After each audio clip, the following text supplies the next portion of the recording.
Okay, let's dive into this. Welcome everyone to today's Explainer. Have you ever wondered how a massive, cinematic masterpiece makes its way from a creator's hard drive straight into the palm of your hand? I mean, it's a pretty wild journey. One that marries the completely subjective art of video editing with the hardcore mathematical science of data compression, literally taking terabytes of creative vision and shrinking it down so it can fly through the air to your phone in fractions of a second. Today, we're going to trace that exact path. Here's our roadmap for the journey. First, the art of editing. Then, the digital size problem. Next, lossless compression explained, followed by lossy compression techniques, and we'll wrap up with JPEG, MPG, and multimedia. Section 1. The Art of Editing. At its core, video editing is fundamentally the art of manipulating and rearranging raw video shots to create something entirely new. Before any complex algorithms even enter the picture, an editor is meticulously controlling the pacing and the rhythm. They're taking basic cutting techniques and turning all these disparate clips into a cohesive narrative foundation.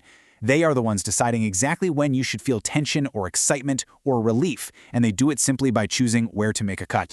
Once that foundation is locked in, the editor layers on the advanced stuff. We're talking color grading, sound design, and visual effects to really enhance the mood.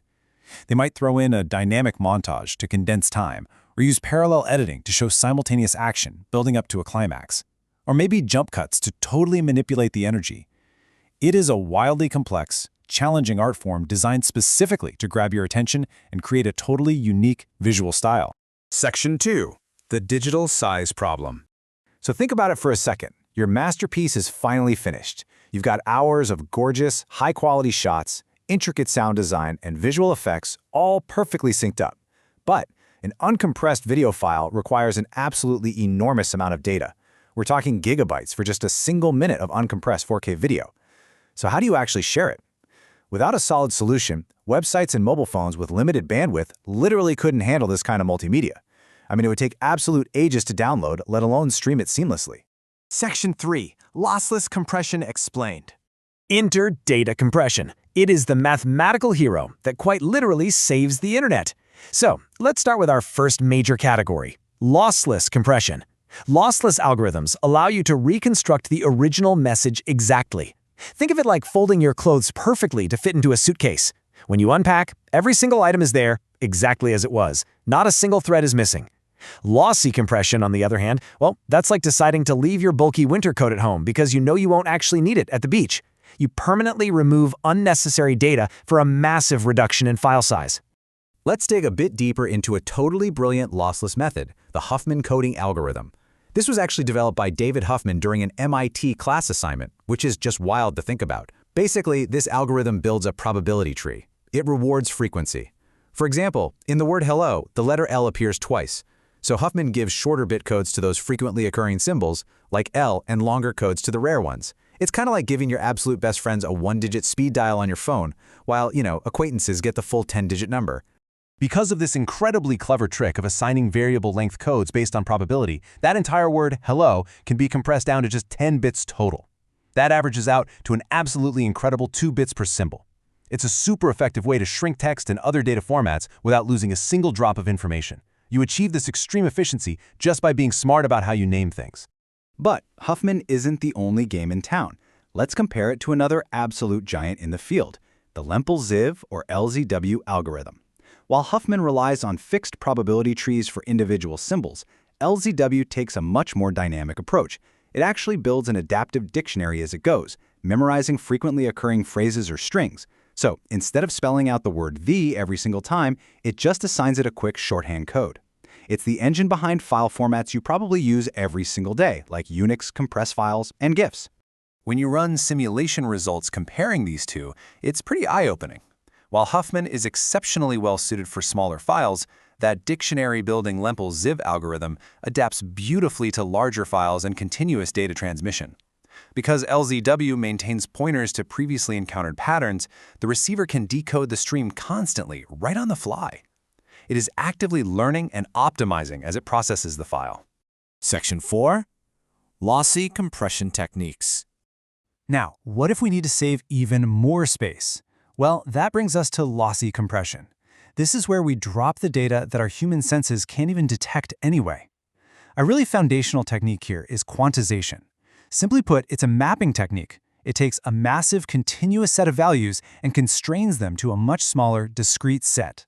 Imagine rounding to the nearest 10, rather than keeping track of every single decimal point.